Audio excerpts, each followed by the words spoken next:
With PS Parihar channel में आपका स्वागत है। सुबह की इस वीडियो में ऐसी सूचनाएं होती हैं जो विभिन्न समाचार पत्रों पर छपी हुई होती हैं और विद्यार्थियों के लिए आवश्यक होती हैं। तो आइए शुरू करते हैं और देख लेते हैं कि आज के समाचार पत्रों में विद्यार्थी जीवन से संबंधित कौन-कौन सी सूचनाएं हैं। तो वीडियो को जल्दी से लाइक कर दें, शेयर कर दें और जिन छात्रों ने चैनल को अभी भी सब्सक्राइब न किया हो तो जल्दी से सब्सक्राइब कर लें ताकि आप लोगों को इसी प्रकार की ऑथेंटिक अपडेट्स सबसे पहले मिलती रहें। आगे बढ़ने से पहले एक सूचना है उन विद्यार्थियों के लिए जो विद्यार्थी आरओ, एआरओ भर्ती की तैयारी कर रहे हैं। वे सभी अभ्यर्थी यहाँ पर एक प्लेटफॉर्म में हिंदी अड्डा आकर के अपनी जो प्रिपरेशन है वो पूरी कर सकते हैं क्योंकि समय बहुत कम बचा हुआ है। इसके लिए आप लोगों को खास स्ट्रेटजी अपनानी होगी। तो यहाँ पर एक टीचर हैं एम कुमार सर, इनके निर्देशन में ये कक्षाएं चल रही हैं ऑनलाइन। आप घर बैठे यहाँ पर तैयारी कर सकते हैं जिसमें जीएस के 30,000 से ज्यादा पीवाईक्यूज अभ्यास वगैरह करवाए जाएंगे, टेस्ट, मॉक टेस्ट वगैरह। आपके ऑनलाइन डेली टेस्ट भी करवाए जाएंगे, लाइव डिस्कशन भी होगा, यानी बहुत सारी चीजें इसमें होंगी। अधिक जानकारी के लिए यहाँ पर 2 नंबर दिए हुए हैं, आप लोग देख सकते हैं। हिंदी माध्यम, इंग्लिश मीडियम दोनों सबकी तैयारी करवाई जाएगी। इसका आप लोग स्क्रीनशॉट भी ले सकते हैं और ये बैच जो है वो 6 अप्रैल से स्टार्ट हो रहा है। हिंदी अड्डा का आपको नोट्स भी मिल सकता है, अगर आप लोग चाहें तो नोट्स भी यहाँ से मंगवा सकते हैं। ये आप लोग देख सकते हैं प्रीलिम्स और मेंस दोनों के लिए। इनका एक टेलीग्राम चैनल है, उसकी लिंक मैंने डिस्क्रिप्शन बॉक्स में उपलब्ध करा दी है, आप लोग जाकर के वहां भी ज्वाइन कर सकते हैं। चलिए शुरू करते हैं और बात करते हैं। सबसे पहले प्रदेश के सहकारी बैंकों में होंगी 10,000 पदों पर भर्तियां। सहकारी बैंकों में जल्द ही 10,000 पदों पर भर्तियां की जाएंगी और इनकी जिम्मेदारी बैंकिंग कार्मिक चयन संस्थान आईबीपीएस को सौंपी जाएगी। तो ये भर्ती आई थी 2015-16 के आसपास, उत्तर प्रदेश में आई थी सेवा मंडल के द्वारा। और तब समाजवादी पार्टी की सरकार थी। भर्तियों में भ्रष्टाचार बहुत ज्यादा हुआ था। इससे ज्यादा भ्रष्टाचार शायद ही किसी भर्ती में हुआ हो। फार्म कोई और डाला, नौकरी किसी और को मिली थी। प्रबंधक, उप प्रबंधक, सचिव आदि की वैकेंसीज निकली थी। उसके बाद में जांच-वाँच हुई, पता नहीं क्या हुआ, फिर ये कहा गया कि पूरी भर्ती रद्द कर दी जाएगी। अभी तक रद्द-वद्द पता नहीं क्या हुआ, क्या नहीं हुआ, कुछ पता नहीं।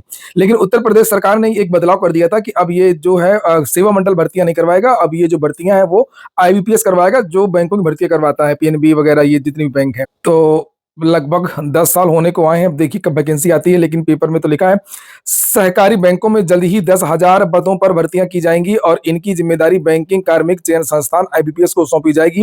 सहकारिता विभाग के राज्य मंत्री जेपीएस राठौर ने गुरुवार को पत्रकार वार्ता में यह घोषणा की है। घोषणा पहले ही हो चुकी कई बार। उन्होंने बताया कि उत्तर प्रदेश कोऑपरेटिव बैंक के व्यवसाय में 105% और जिला सहकारी बैंकों के व्यवसाय में 42.65% की बढ़ोतरी हुई है। लाभ की स्थिति में आने के बाद अब बैंकिंग सिस्टम को तकनीकी रूप से उन्नत बनाया जा रहा है, श्रम शक्ति को भी बढ़ाया जाएगा।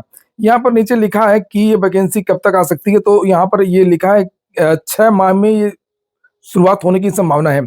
सहकारी बैंकों के मुनाफे में लौटने के कारण जल्द ही 5,000 से लेकर के 10,000 पदों पर भर्तियां की जाएंगी। 6 माह में ये भर्ती शुरू हो सकती है। चलिए जब आएगी तब देख लेंगे। और अगली जो सूचना है वो है LNMU, मतलब ललित नारायण मिथिला विश्वविद्यालय से बीएड के लिए जो आवेदन है वो शुरू हो गए हैं। बिहार बीएड की बात हो रही है और उत्तर प्रदेश में तो परीक्षा होने वाली है। यहाँ पर नीचे लिखा है कि बीएड प्रवेश परीक्षा 24 मई को होगी। परीक्षा फल की जो घोषणा है वो 10 जून को हो सकती है। 27 अप्रैल तक बिना विलंब शुल्क के आवेदन हो सकते हैं। 28 अप्रैल से 2 मई तक विलंब शुल्क के साथ में भी आवेदन कर सकते हैं। और 37,300 सीटों के लिए पिछली बार हुआ था नामांकन। तो जिन विद्यार्थियों को बिहार से बीएड करना हो वो सभी विद्यार्थी आवेदन कर सकते हैं। लेकिन शुक्रवार से 2 वर्षीय बीएड कोर्स में दाखिले के लिए आवेदन की प्रक्रिया शुरू हो जाएगी। आवेदन की जो लास्ट डेट है वो 27 अप्रैल है। बिहार की लैब टेक्नीशियन भर्ती पर हाईकोर्ट ने रोक लगा दी है। पटना हाईकोर्ट ने लैब टेक्नीशियन की बहाली पर रोक लगाते हुए सरकार से जवाब मांगा है। कोर्ट ने स्वास्थ्य विभाग को 10 अप्रैल तक जवाबी हलफनामा दायर कर स्थिति स्पष्ट करने का आदेश दिया है। लिखा है कि आवेदकों के अधिवक्ता शिव प्रताप ने बताया कि बिहार तकनीकी सेवा आयोग ने 3 मार्च को 2,969 लैब तकनीशियन की बहाली के लिए विज्ञापन निकाला है और 2015 में 1,772 वाले विज्ञापन में 1,162 पदों पर ही बहाली हुई थी। और लिखा उसके 610 पद रह गए थे। लिखा शेष 610 पद को नए विज्ञापन में शामिल किया गया, जबकि सुप्रीम कोर्ट ने 2015 के विज्ञापन पर यथास्थिति बरकरार रखने का आदेश दिया। स्टे 2015 के विज्ञापन सवालों के घेरे में है, ऐसे में नई बहाली के लिए विज्ञापन गलत है। ऐसे तो फंस जाएगी वैकेंसी।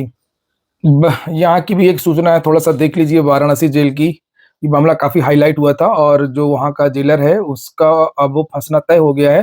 पूर्व जेल अधीक्षक पर लगे आरोप सही पाए गए, कार्रवाई की संस्तुति। एक छात्रा का एक वीडियो भी वायरल हुआ था, मैंने अपने चैनल पर डाला था, जिसकी मां मीना कनौजिया वाराणसी जेल में डिप्टी जेलर थी और ये जेलर वहीं पर था और इस पर जेलर उमेश सिंह पर कई उन्होंने आरोप लगाए थे। और चूंकि कार्रवाई नहीं हो रही थी तो बहुत चीजें वायरल हो रही थी कि पुलिस विभाग महिलाओं के लिए सुरक्षित नहीं है, ऐसा है वैसा है। तो ऐसा नहीं है, आप लोग देख सकते हैं। अगर आप अपनी आवाज उठाएंगे, आवाज उठाना चाहिए सभी को, तो कार्रवाई होगी। और अगर आवाज नहीं उठाएंगे तो ऐसे जो अधिकारी हैं वो और ज्यादा मनबड़ हो जाएंगे। हो जाते ही हैं, केवल इसी वजह से कि ज़्यादा लोग शिकायत नहीं करते उच्चाधिकारियों की। अगली जो सूचना है वो पश्चिम बंगाल में 25,753 शिक्षकों व कर्मचारियों की भर्ती निरस्त कर दी है। इसको लेकर के मैंने कल वीडियो भी बनाया था और इसमें मैं जो वहाँ की मुख्यमंत्री पश्चिम बंगाल की उनका एक बयान भी आया है। फैसला स्वीकार नहीं मगर पालन करेंगे। न्यायपालिका का बहुत सम्मान करती हूँ पर सरकारी स्कूल में शिक्षकों और अन्य कर्मचारियों की नियुक्तियों को अमान्य करार दिए जाने के सुप्रीम कोर्ट के फैसले को स्वीकार नहीं कर सकती। क्यों नहीं स्वीकार कर सकती? सुप्रीम कोर्ट से आपको ज़्यादा पता है क्या? हालांकि सरकार सभी कानूनी विकल्पों पर विचार करते हुए अदालत के फैसले का पालन करेगी, करना ही पड़ेगा। पूरी भर्तियां बेच दी। सुप्रीम कोर्ट ने यहाँ पर जो चीफ जस्टिस हैं वो खुद इस केस को कल सुन रहे थे, लेकिन मुख्य न्यायाधीश जस्टिस संजीव खन्ना व जस्टिस संजय कुमार की पीठ। आप लोगों ने वीडियो को लाइक नहीं किया होगा, वीडियो को लाइक अवश्य कर दें। और जो भी विद्यार्थी शिक्षक भर्तियों की तैयारी कर रहे हैं या उत्तर प्रदेश की किसी भर्ती की तैयारी कर रहे हैं, वो सभी विद्यार्थी चैनल को सब्सक्राइब जरूर कर लें। यहाँ पर लिखा हाईकोर्ट के कुछ निर्देशों में संशोधन किया है। फैसला सुनाते हुए पीठ ने कहा कि पूरी चयन प्रक्रिया हेरफेर और धोखाधड़ी से दूषित थी।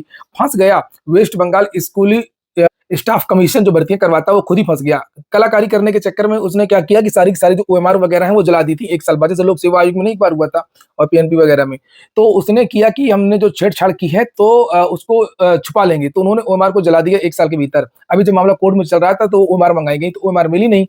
अब उससे नुकसान ये हुआ कि जब ये बात आई कि जो जेन्युइन छात्र हैं, जो वास्तविक छात्र हैं, कम से कम उनको रख लिया जाए, तो उनका कोई रिकॉर्ड नहीं, तो कापी तो जला ही दी गई है। ये कैसे पता चलेगा कि किसकी कापी में ओएमआर में छेड़छाड़ हुई है, किसकी ओएमआर में छेड़छाड़ नहीं हुई है? तो इससे मामला और उलझ गया और फिर पूरी की पूरी जो भर्ती है वो रद्द करनी पड़ी। और सुप्रीम कोर्ट ने साफ कह दिया हमको ये पता चल ही नहीं सकता इस भर्ती में, ये पूरी की पूरी जो भर्ती है वो दूषित है। ये देखिए पूरी चयन प्रक्रिया दूषित है और हम पता ही नहीं लगा सकते हैं कि कौन सही है, कौन गलत है, और इसको पूरा रद्द करना होगा। और इसमें कोई सुधार की गुंजाइश नहीं है। जो सरकार बार-बार यही कह रही थी, कम से कम कुछ लोगों को छोड़ दीजिए। हालाँकि दिव्यांगों को केवल छोड़ा सुप्रीम कोर्ट ने, जो दिव्यांग हैं उनको मानवता के आधार पर उनको रहने दिया जाए, बाकी सबको बाहर कर दो। और सबसे बड़ी बात ये है कि उत्तर प्रदेश की भी बहुत सारी भर्तियाँ कोर्ट जाती हैं, कोर्ट में हैं, और ज़्यादातर जो भर्तियाँ हैं वो रद्द नहीं होती हैं। और इस तरीके का जो ऑर्डर सुप्रीम कोर्ट का कल आया है, इससे जो आगे इस तरीके के जो ऑर्डर आएँगे उसमें प्रभाव पड़ सकता है। नहीं, यूपीपीएससी की भी सूचना है। स्टाफ नर्स एलोपैथ का अभिलेख सत्यापन 8 तारीख से होगा। यूपीपीएससी ने स्टाफ नर्स एलोपैथ मुख्य परीक्षा में सफल अभ्यर्थियों के लिए अभिलेख सत्यापन का कार्यक्रम गुरुवार को घोषित कर दिया है। 8 अप्रैल से शुरू होने जा रहे सत्यापन में पुरुष व महिला वर्ग के 1726 पदों पर भर्ती के लिए 1436 अभ्यर्थी शामिल होंगे। वीडियो कल जो उत्तर प्रदेश अधीनस्थ सेवा चयन आयोग ने जो 4 नोटिस जारी की थी, उसमें से एक के बारे में पेपर में जानकारी दी गई है। वीडियो भर्ती प्रवेश पत्र के लिए शुल्क जमा होना शुरू। ग्राम पंचायत अधिकारी 1468 पदों पर चल रही भर्ती परीक्षा की लिखित परीक्षा 27 अप्रैल को होगी। इसमें शामिल होने के लिए प्रवेश पत्र का शुल्क जमा करने की प्रक्रिया यूपीट्रिपल ने शुरू कर दी है। तो जो भी विद्यार्थी शॉर्टलिस्ट किए गए हैं 66,691, ये विद्यार्थी जो है फीस जमा कर सकते हैं और उसके बाद में फिर वो उनका एडमिट कार्ड वगैरह जारी होगा। अगली सूचना है एक केस की, ये आप देख सकते हैं, अंजुमन Ishaat e Taleem trust versus the state of Maharashtra. TET को लेकर के मामला चल रहा था सुप्रीम कोर्ट में। पदोन्नति में टेट, पदोन्नति में टेट। कल ऑर्डर सुरक्षित हो गया सुप्रीम कोर्ट में। और सबसे बड़ी बात यह है कि आप लोगों ने देखा था पिछले दिनों जब एनसीईटी ने एक जवाब लगाया था, जब एनसीईटी को भी पार्टी बनाया गया था और ये पूछा गया था कि क्या पदोन्नति जो पुराने शिक्षक हैं 2010 के पहले के या 2010 के बाद के, उनको भी टीईटी अनिवार्य है अगर वो प्राथमिक से जूनियर में जाना चाहते हैं? तो एनसीटीई ने साफ कह दिया था कि हाँ, उनको भी अनिवार्य है। कुल मिलाकर 2001 के बाद से जितनी भी टीचर हैं, सारे टीचर अगर वो प्रमोशन चाहते हैं तो उनको टीईटी करना ही होगा, वो किसी भी पद पर। जब एनसीटी ने कह दिया है तो इसका मतलब है कि पदोन्नति जो ये सरकार करने जा रही थी, लगभग 70 से 80 हजार शिक्षकों की, 70,000 भी मान लिया, अगर 70,000 से 80,000 शिक्षकों की पदोन्नति जो हो रही थी जूनियर में, अब ये पदोन्नति पूरी तरीके से रुक जाएगी। जूनियर में वैसे भी अभी विधानसभा में भी जो शिक्षा मंत्री उत्तर प्रदेश के, उन्होंने भी कहा था कि जूनियर में पद रिक्त है और अगर पदोन्नति नहीं होगी तो फिर उत्तर प्रदेश सरकार को जूनियर में भर्ती करना अनिवार्य हो जाएगा।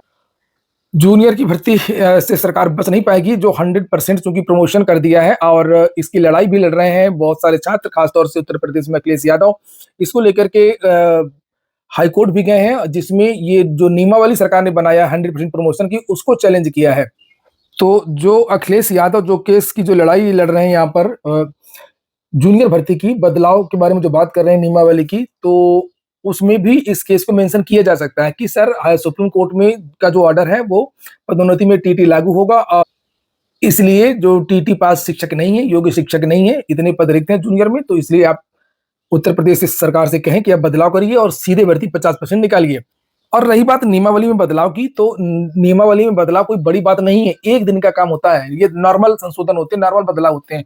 सरकार ऐसे ही कर देती है, जैसे पहले पुलिस भर्ती होती थी एकेडमी के आधार पर, सरकार ने तुरंत उसको कर दिया 1 दशक में, चलिए अब आज के बाद से परीक्षा होगी। एलटी ग्रेड पहले होती थी, इसी तरीके से एकेडमी के आधार पर सरकार ने कह दिया नहीं अब परीक्षा होगी। अब प्राइमरी की जो वैकेंसी होती थी सुपर टेट लागू, तो ये कोई बड़ी बात नहीं है। सरकार चाहेगी तो 1 दिन का काम है कि भाई जूनियर में अब 50% कोटा प्रमोशन का और 50% सीधी भर्ती, तो ये हो भी सकता है। तो बड़ा सवाल है कि अब सुप्रीम कोर्ट ऑर्डर तो रिजर्व हो गया है, देखते हैं किस दिन ये ऑर्डर आता है। ये हो गया आज का वीडियो आपको अच्छा लगा हो, काम का हो तो लाइक अवश्य कर दें। जिन छात्रों ने चैनल को सब्सक्राइब न किया हो, सब्सक्राइब कर लें। पूरा वीडियो सुनने के लिए बहुत बहुत धन्यवाद।